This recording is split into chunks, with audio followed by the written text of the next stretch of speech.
The Soviet Union didn't just survive the air war against Germany, it dominated it. But that wasn't how it started. In 1941, entire Soviet air bases were wiped out in a single morning. Yet somehow, within 4 brutal years, the Red Air Force became unstoppable. These are the aircraft that turned the tide of the Eastern Front. While working on the Polikarpov I-15 biplane, Nikolai Nikolaevich Polikarpov began designing an advanced monoplane fighter. It featured cutting-edge innovations such as retractable landing gear and a fully enclosed cockpit, and was optimized for speed with a short, stubby fuselage and a Wright R-1820 radial engine and a NACA cowling. The aircraft is small, light, and simple to build. The aircraft was of mixed metal and wood construction, with the fuselage structure being based on chromium molybdenum steel with duralumin skinning on the forward fuselage and fabric covering on the fuselage aft of the front of the cockpit. The aircraft's wings were made of fabric-covered wood, while the tail surfaces were of fabric-covered duralumin. MiG-3 production at Zavod No. 1 had already been planned to be reduced from a NKAP order of 27 August that required the factory to produce 420 fighters in September, declining to 100 in December, with IL-2 production ramping up to 250 in December, while the former aircraft repair plant at Kudynka Aerodrome, Moscow, was to be transferred to the NKAP, redesignated as Zavod No. 165, and begin production of MiG-3s. The German advance disrupted these plans for Zavod 165, and it never produced a single MiG-3. I-26 I first flew on 13 January 1940 and suffered from oil overheating, which was never completely resolved, resulting in 15 emergency landings during early testing. On April 27, 1940, I-26-1 crashed, killing its test pilot, Yupro Pionkovsky. The investigation of the crash found that the pilot had performed 2 consecutive barrel rolls at low altitude, which was in violation of the test flight plan. It was believed that during the first roll, the main landing gear became unlocked, causing it to crash through the wing during the second roll.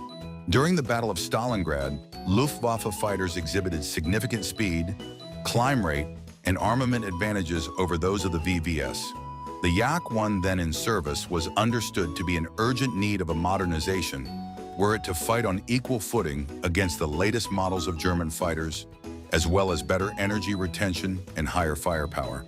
The first production aircraft, known as Yak-7 UTIS, retained a retractable main landing gear, but beginning in the summer of 1941, a fixed landing gear variant, the Yak-7V, Vivozoni for familiarization, was substituted. The factory reasoned that production would be simplified and that reduced performance would not be detrimental for a trainer. Yak-7 UTIS and Yak-7VS were also equipped with skis for winter operations.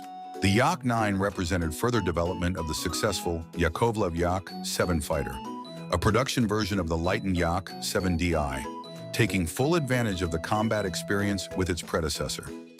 Greater availability of duralumin allowed for lighter construction, which in turn permitted a number of modifications to the basic design. Yak-9 variants used 2 different wings, 5 different engines, 6 different fuel tank configurations, and 7 different armament configurations. Soviet fighter aircraft of World War II. It was a refinement of the earlier El-Ajee-1 and was one of the most modern aircraft available to the Soviet Air Forces at the time of Germany's invasion in 1941. Compared to its opponents, the Lagach-3 was underpowered and, despite its wooden construction, overweight. It was unpopular with Soviet pilots, but despite this, at one point in the war, on average 12 Lagach-3s were being completed daily, and 6,528 had been built in total. La-5, the fighter that saved the Soviet skies. By 1942, Soviet pilots were struggling against the German Bf-109. Their earlier LAGG-3 was underpowered and heavy. Something had to change, fast. The solution? A powerful radial engine.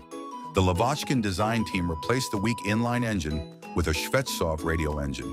The result was the La-5. Suddenly, everything changed. The La-5 was faster at low altitude. It climbed better. It accelerated harder in dogfights. And most importantly, it could finally challenge the Bef-109 on equal terms. During the brutal air battles over Stalingrad and Kursk, the La-5 proved it was no longer Germany's sky. It wasn't perfect. Visibility was limited and early models overheated. But it was tough, aggressive, and deadly at low altitude. But the Soviets didn't stop there. By 1944, engineers refined the La-5 into something even deadlier, the La-7. It was lighter, cleaner aerodynamically, and even faster. At low altitude, the La-7 could outperform many German fighters, including late-war Bf-109 variants. Top Soviet ace Ivan Kozhedub flew the La-7 and became the highest-scoring Allied fighter pilot of World War II. That says everything.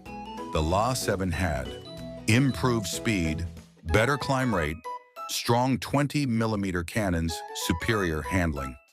By the time Soviet forces pushed toward Berlin, the La-7 symbolized a complete turnaround, from desperate defense in 1941 to total air superiority in 1945.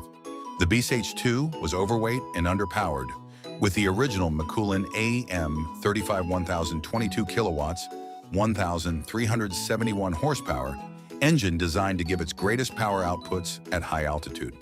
Because of this, it was redesigned as the TSKB-57, a lighter single-seat design with the more powerful 1,254 kilowatts, 1,682 horsepower, Mikulin AM-38 engine, a development of the AM-35 optimized for low-level operation.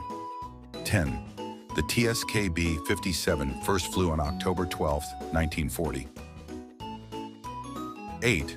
The production aircraft passed state acceptance trials in March 1941 and was redesignated IL-2 in April. 11. Deliveries to operational units commenced in May 1941. 1. Although the Il-4 was only a medium bomber, it had the range to be used on strategic missions. The use of the bombers in this role was not a priority for the VVVS, but nevertheless the Il-4 was used on several long-range bombing raids against Berlin in 1941. Most would be used on much shorter range missions, often adding another 1,000 kilograms, 2,204 pounds, of bombs under the wings, in addition to the internal 2,500 kilograms, 5,512 pounds. I don't know if the PE-2 could really be considered a medium bomber, as the main article suggests. It's really a World War II Soviet version of the modern-day A-10 Warthog. It was fast, handled well, took large amounts of damage, and if it had ever gotten a large caliber cannon installed in the nose, the A-10 manufacturers would probably say they based the Warthog off it, which some of the women pilots were not sufficiently strong enough to get the airplane airborne by themselves. When such a situation occurred, the procedure was to have one of the crew get behind the pilot's seat and wrap her arms around the control wheel and help the pilot force the wheel back. Originally designated the TB-7, the aircraft was renamed the PE-8 after its primary designer, Vladimir Petlyakov, died in a plane crash in 1942. Supply problems complicated the aircraft's production, and the PE-8s also had engine problems. As Soviet morale boosters, they were also high-value targets for the Luftwaffe's fighter pilots. The loss rate of these aircraft, whether from mechanical failure, friendly fire, or combat, doubled between 1942 and 1940.